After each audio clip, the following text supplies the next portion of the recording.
Olá, meus queridos alunos, vamos começar mais uma aula de Química. E hoje nós vamos estar aí estudando as leis das reações químicas e a teoria atômica dos elementos.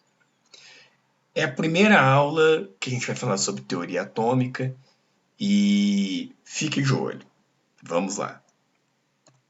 Bem, o que compõe a matéria? Vamos traçar aqui uma linha do tempo e no início, lá na antiguidade, Demócrito ele acreditava que se você pegasse uma barra metálica e a dividisse várias vezes, você chegaria em uma partícula indivisível que ele chamou de átomo. E esse átomo, essa partícula, ainda possuiria as características do metal. Essa teoria evoluiu um pouco e aí Galileu Galilei, lá no século XVI, ele explica que o aparecimento de uma nova substância em uma reação química é decorrente do rearranjo de partes muito pequenas para serem vistas. Ou seja, partículas que formavam a matéria se reorganizavam para formar novas substâncias em uma reação química. Mais para frente, no século XVII, Robert Boyle, estudando os gases, ele cria a filosofia corpuscular. Ele fala que a matéria é formada por corpos muito pequenos, nada mais que os átomos. E que os gases, ele justifica isso estudando os gases, e que os gases eram formados por partículas, que ao serem comprimidas, essas partículas se aproximavam, diminuindo os espaços vazios entre elas. Muito bem. Quais são as leis das reações químicas? A primeira lei é a lei da conservação da massa. Em um sistema fechado, a massa total de reagentes é igual à massa total de produtos. Lavoisier. Lavoisier, que foi esse camarada aí, o que ele quis dizer? Que se eu tenho um sistema fechado, a massa vai se conservar. Lembra, essa lei a gente costuma escutar ela de outra forma, que é o seguinte: na natureza nada se perde, nada se constrói, tudo se transforma. Então é isso que Lavoisier, bebendo lá em Galileu Galilei, fala. Que se você tiver um sistema fechado, onde você conhece a massa inicial, consequentemente, quando essa massa de substâncias terminarem de reagir, a massa do produto vai ser igual, porque não entrou nada no sistema e não saiu nada. A lei das proporções definidas, que foi desenhada e escrita por Proust. Toda substância apresenta uma proporção em massa constante na sua composição. Hoje nós sabemos que a água ela é formada por dois átomos de hidrogênio e um átomo de oxigênio. Então, cada molécula tem proporções definidas de massa constante. Então, tem uma quantidade de hidrogênio e uma quantidade de oxigênio que forma a água, e essas quantidades são proporcionais. Bem, vamos entrar agora na descrição dos modelos atômicos. Como que esses modelos de átomos foram descritos e se desenvolveram ao longo da história? Antes de eu falar do modelo de Dalton, eu tenho que esclarecer uma coisa. Modelo é algo que não existe. É aquilo que a gente utiliza para tentar descrever um fenômeno, mas não necessariamente ele existe. Então Dalton, ele criou postulados. E ele falou que a matéria é constituída por pequenas partículas esféricas, maciças e indivisíveis. Percebam, partículas pequenas, esféricas, maciças, então sólidas e indivisíveis. 2. O elemento químico é um conjunto de átomos com a mesma massa, o mesmo tamanho e propriedades. Então, para Dalton, os átomos, os elementos, eles tinham propriedades como densidade, cor, cheiro, entre outras propriedades, volume, ok? 3. Elementos químicos diferentes apresentam átomos com massa, tamanho e propriedades diferentes. Então, quer dizer que cada elemento químico teria propriedades, tamanho, né? Cada átomo de um elemento químico teria propriedades, tamanho e massa diferentes. Então, as propriedades do átomo de hidrogênio seriam diferentes das propriedades do átomo de oxigênio. A massa do átomo de hidrogênio seria diferente da massa do átomo de oxigênio.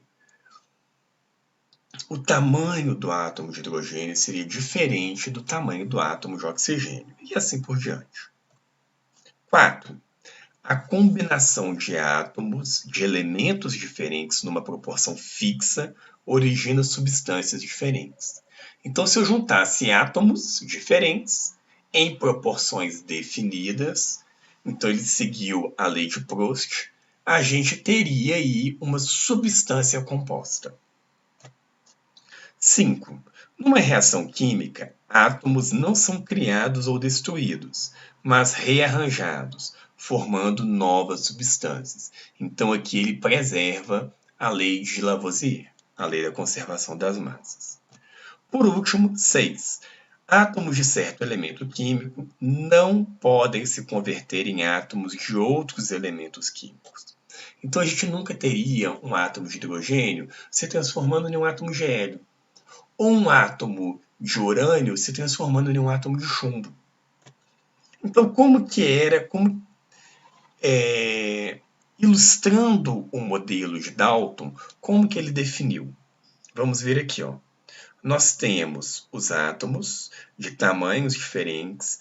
Então, o elemento hidrogênio tem os átomos todos iguais, com os mesmos tamanhos e as mesmas propriedades, que diferem do átomo de oxigênio, que diferem do átomo de bromo.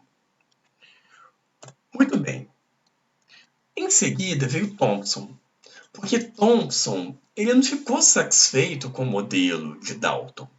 O modelo de Dalton explicava uma coisa simples, que era a eletricidade. E aí, Thomson, fazendo uma experiência, ele descobre os elétrons. Essa experiência foi chamada a experiência com raios catódicos, que funcionava da seguinte forma. Uma região negativa liberava partículas. Essas partículas, dentro de um tubo, atravessavam a região, uma determinada região, até chegar em uma região positiva. Então, o que Thomson fez? Ele aproximou duas placas carregadas, uma positiva e outra negativa, na região externa desse tubo. E aí ele observou que o feixe ele teve um deslocamento em direção à região positiva. O que é que ele concluiu? Que as partículas desse feixe, né, eram carregadas. E essas partículas eram negativas, porque elas eram atraídas pelas cargas positivas. Aqui a gente tem que lembrar aquele conceito da física. Cargas de igual sinal se repelem. Cargas de sinais contrários se atraem. Então, se a placa era positiva e atraiu o feixe luminoso, então essas partículas do feixe só poderiam ser negativas. Com isso, Thomson redesenhou o modelo de Dalton. Ele falou que o modelo era uma massa positiva, que nós estamos vendo aqui, né, essa parte laranja, mas fixado nessa massa nós teríamos partículas subatômicas. Essas partículas ele chamou de elétrons. Gente, o que isso quer dizer? Né? Que aquilo que lá na antiguidade se pregava e que Dalton pregou também, colocou como modelo, não se sustentava mais, porque agora nós tínhamos partículas menores do que o átomo. Uma delas era o elétron. Bem, Rutherford, então, estudando o modelo de Thomson, e ele trabalhando com as partículas alfa, ou seja, nessa época já descobria-se a questão da radiação, coisa também que o modelo de Dalton não explicava. Então, Rutherford fez a seguinte experiência. Ele pegou uma caixa de chumbo e dentro dela ele colocou uma substância que liberava partículas alfa. E ele sabia que essas partículas alfa eram positivas. A uma determinada distância ele colocou uma lâmina de ouro muito fina, né? Essa lâmina era quase transparente. E aí, em volta dessa lâmina, ele colocou um filme de sulfeto de zinco, que é um filme fotográfico. E aí ele disparou a partícula alfa contra a lâmina de ouro. O que ele observou? Em cada ponto que a partícula alfa colidia, dava um feixe de luz. Espera aí, se a matéria ela é neutra, a partícula alfa que é carregada positivamente, ela deveria interagir muito pouco com a matéria e atravessar direto. Mas algumas partículas sofreram desvio, algumas partículas retornaram, né, foram repelidas pela lâmina de ouro, grande parte das partículas atravessaram. Então, o que o Rutherford imaginou e redesenhou o modelo atômico de Thomson? Bem, grande parte, aqui a gente observa, né, que algumas partículas retornaram. Então, as partículas que foram em direção a uma massa muito grande, vamos ver, quais foram as observações dele, de Rutherford? A maior parte das partículas alfa atravessa a lâmina de ouro sem sofrer desvios. Isso quer dizer o quê? O que ele conclui? A maior parte do átomo deve ser vazia. Então, aqui a gente começa a perceber que a matéria ela é descontínua, ela tem espaços vazios dentro dela. Segunda conclusão de Rutherford: poucas partículas alfa não atravessam a lâmina e voltam. Aqui, ó, algumas partículas retornaram. O que ele concluiu? Que deve existir no átomo uma pequena região onde está concentrada sua massa, e essa região ele chamou de núcleo. Por fim, algumas partículas alfa sofrem desvios de trajetória ao atravessar a lâmina. O que ele concluiu? Que o núcleo do átomo deve ser então positivo, porque ele repele as partículas alfas que são positivas. Redesenhando o modelo, ele chegou a isso.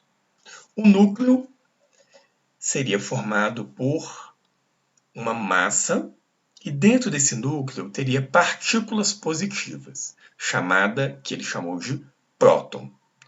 Em volta do núcleo estaria girando os elétrons em órbitas elípticas, como se fosse um modelo planetário. Essa região em torno do núcleo ele chamou de eletrosfera, e ali estariam os elétrons, que são as cargas negativas descobertas por Thomson. Bem, mas esse modelo tinha problemas. E ele pediu um aluno dele, Niels Bohr, para resolver. Vamos entender como. Mas antes disso, que ele chegou à conclusão, né, que para o núcleo não se desfazer, deveria ter uma outra partícula no núcleo que fosse mais ou menos do tamanho do próton e que isolasse as partículas positivas. Essa partícula, ele já estava começando a entender que dentro do núcleo existia uma terceira partícula, que eram os nêutrons. E aí, o James Chadwick, né, ele descobre o nêutron depois de alguns experimentos. Clicando na imagem aí, na fotinha dele, do pesquisador, vocês vão ter mais informações sobre o nêutron.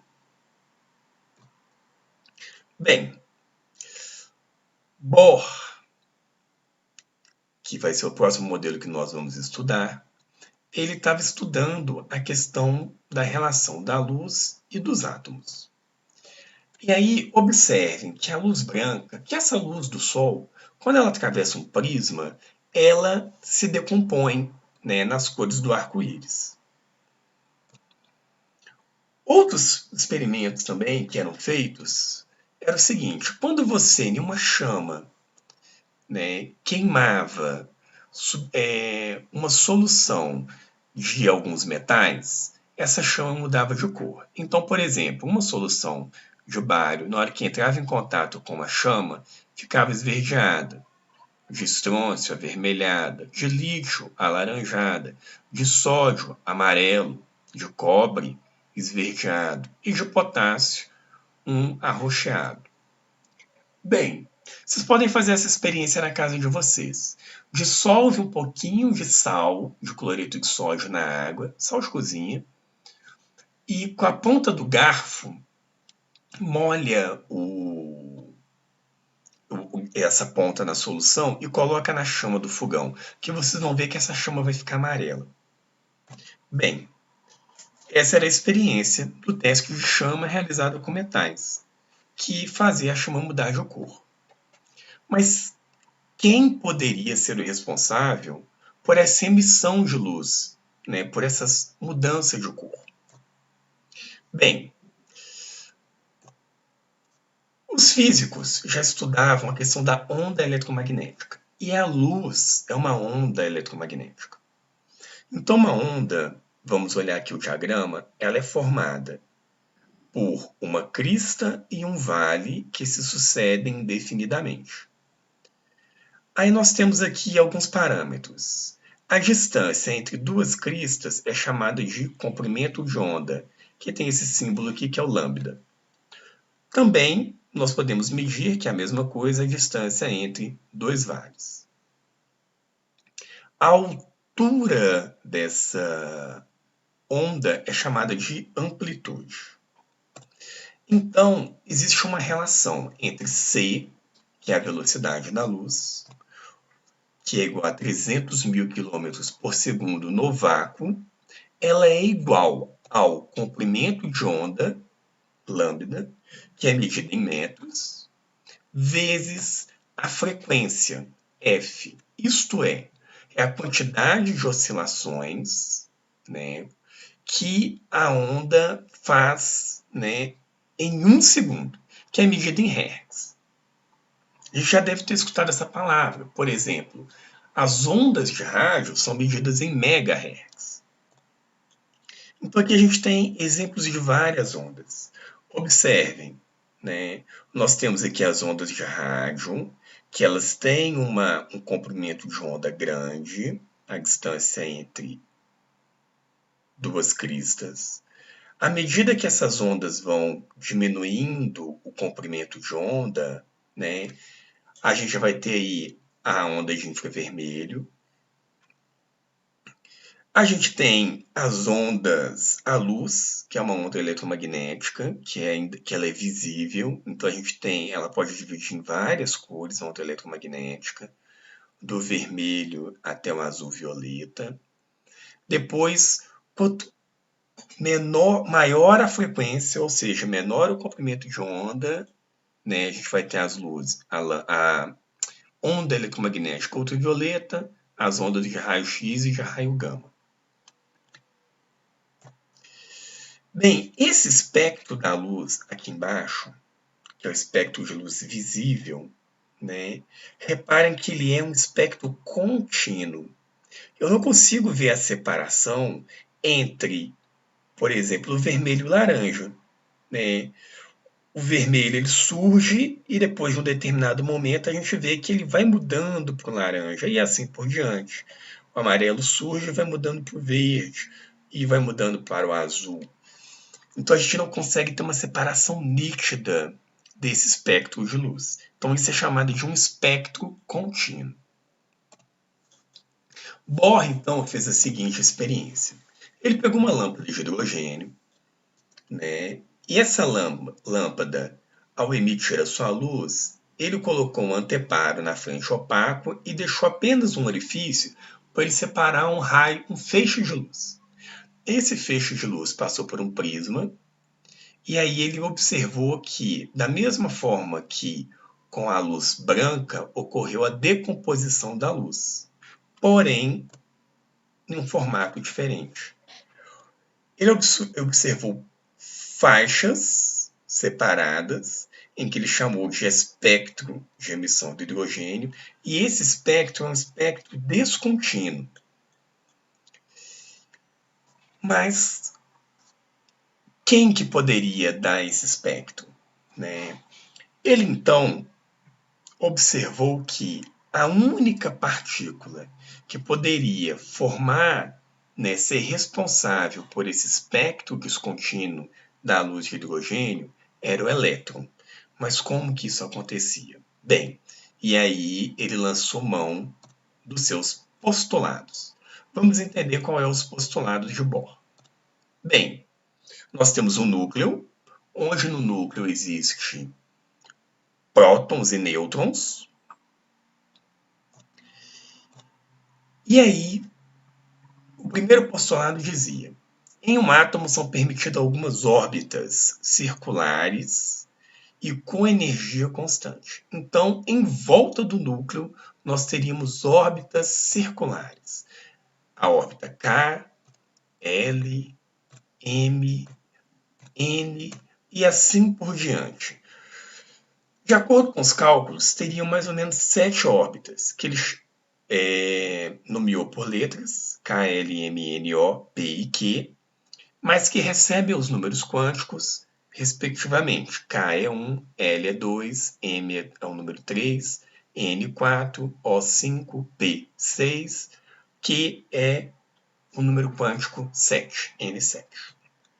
Bem, o elétron não pode assumir qualquer valor de energia, apenas a energia referente a uma órbita. Então, o elétron estaria girando em uma órbita com energia constante.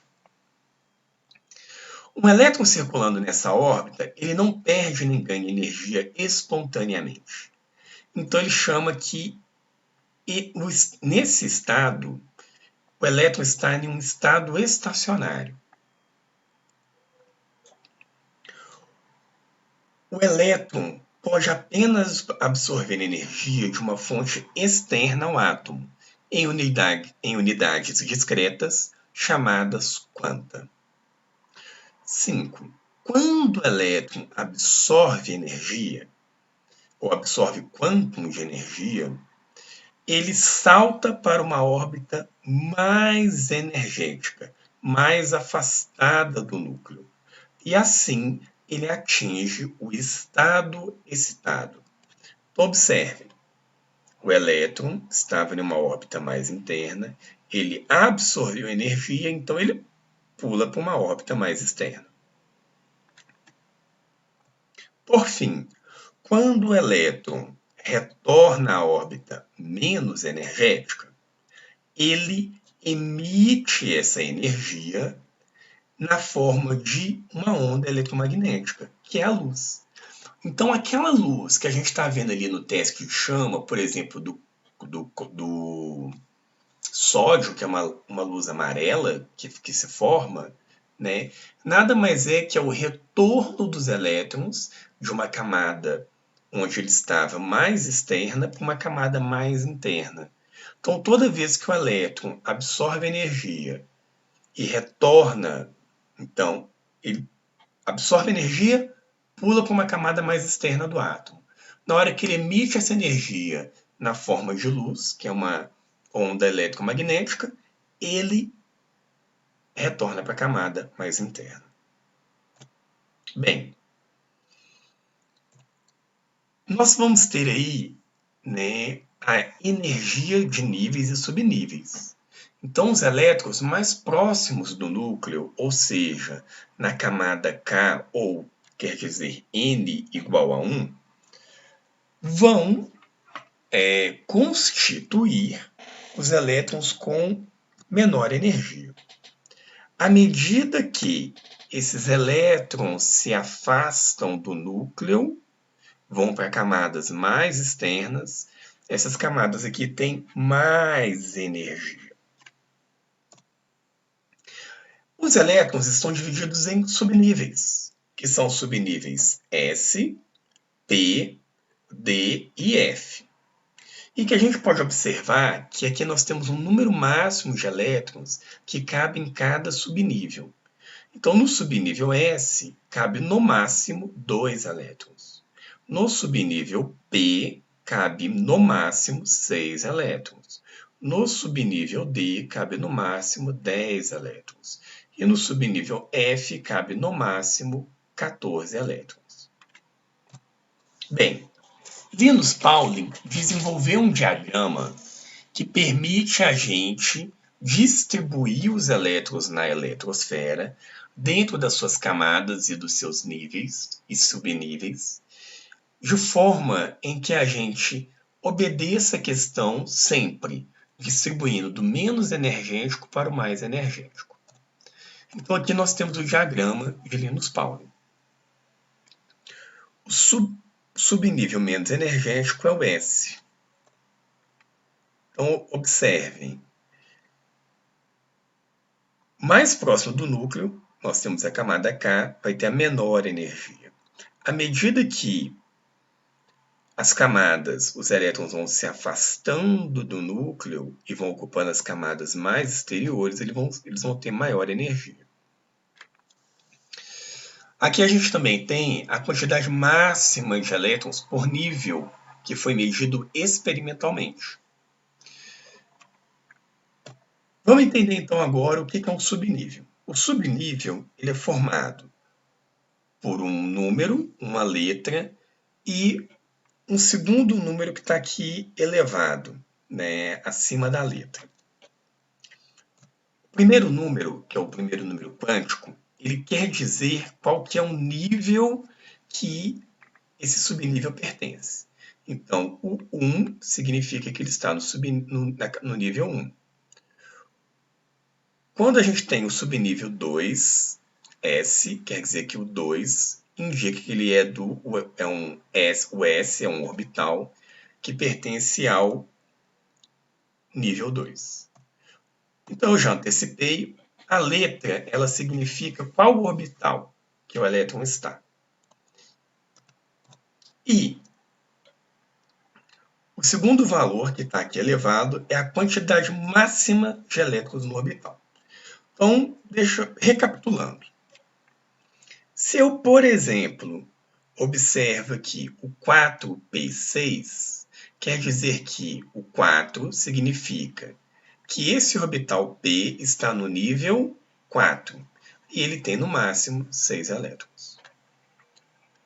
Outro exemplo, 6d10, que está aqui, ó, quer dizer que o orbital D pertence ao nível 6 e ele tem no máximo 10 elétrons. Vamos fazer agora uma distribuição eletrônica seguindo aqui o diagrama de Linus Pauling. Primeiro vamos olhar aqui o átomo de berílio. O átomo neutro de berílio tem 4 prótons, consequentemente ele tem 4 elétrons para ser distribuídos na sua eletrosfera. Como é que a gente distribuiria? Então a gente começa sempre do subnível menos energético. O subnível menos energético é um S2. Então, a gente pode colocar aqui 2 elétrons, que é o máximo que ele cabe. Bem, sobrou 2 elétrons. Chegou aqui embaixo, nós retornamos cá em cima e vamos seguir a reta, passando pelo 2s2. Então, a gente pode colocar mais 2 elétrons aqui. Então, ficaria dessa forma.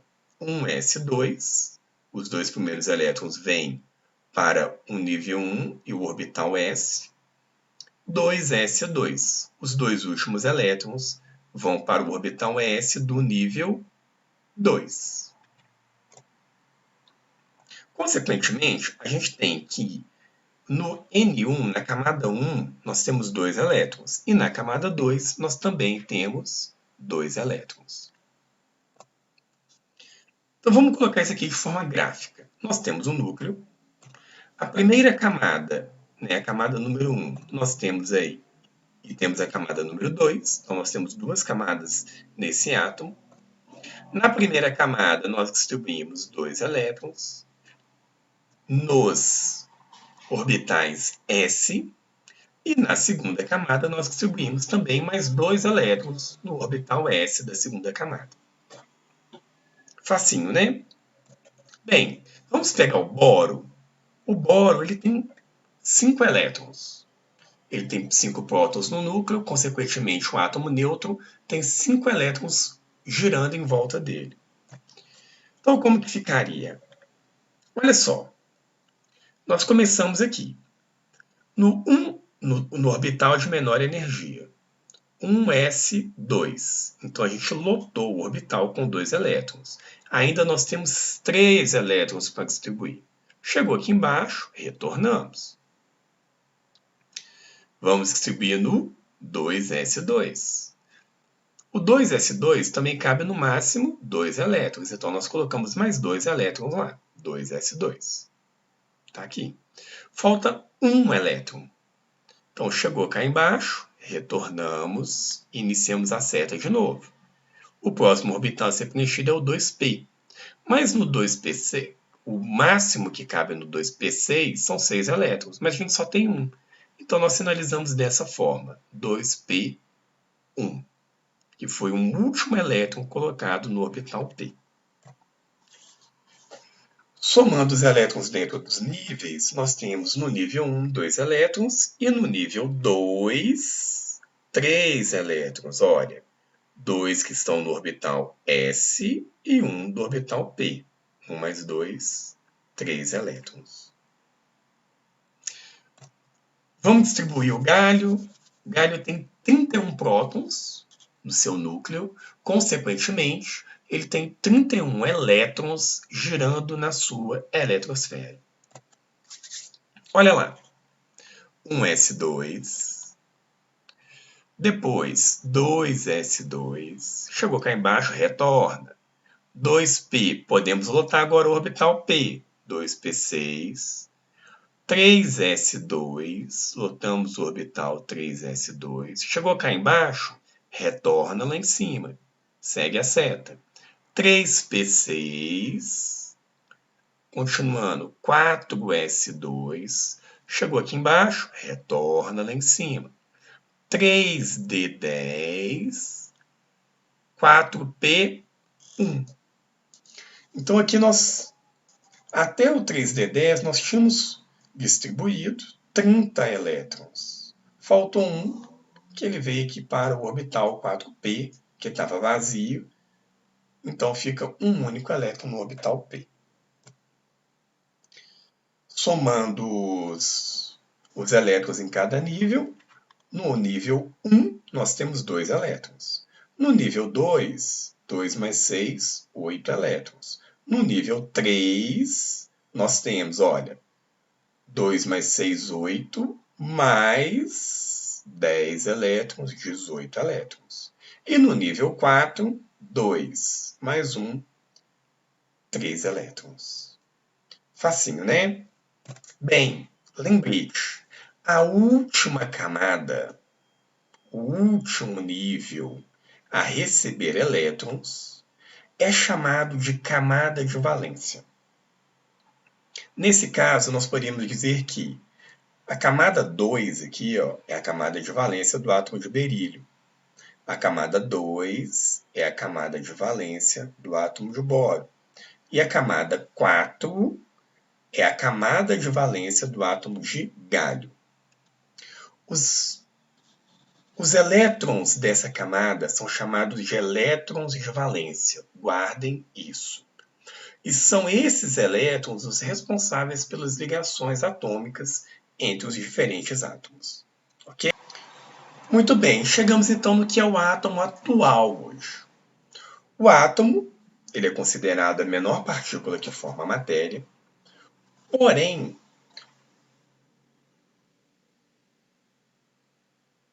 nós temos alguns conceitos que nós temos que acrescentar. O primeiro, o elétron não pode ser definido precisamente em uma região do espaço.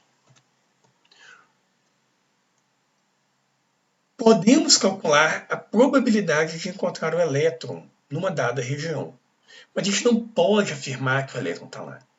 Ser provável é diferente de ter certeza.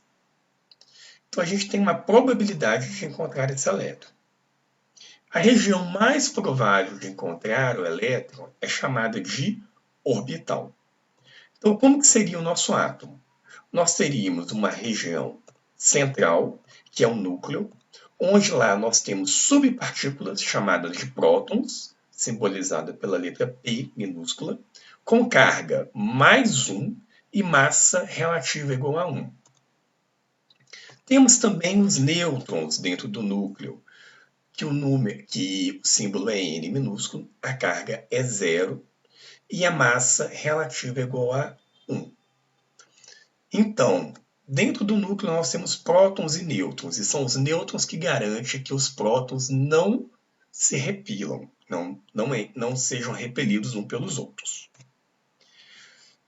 Em volta do núcleo, nós temos os orbitais. Então, o orbital, lá nós vamos encontrar os elétrons, a região mais provável de encontrar os elétrons, que tem uma carga menos 1 e uma massa relativa igual a 1 dividido por 1836.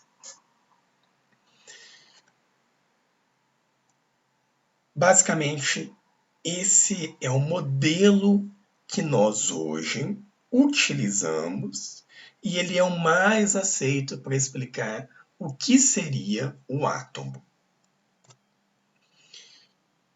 Obrigado por chegarem até aqui. Continuem estudando e na próxima aula nós vamos estar vendo algumas características do átomo. Bons estudos para todos e até a próxima aula.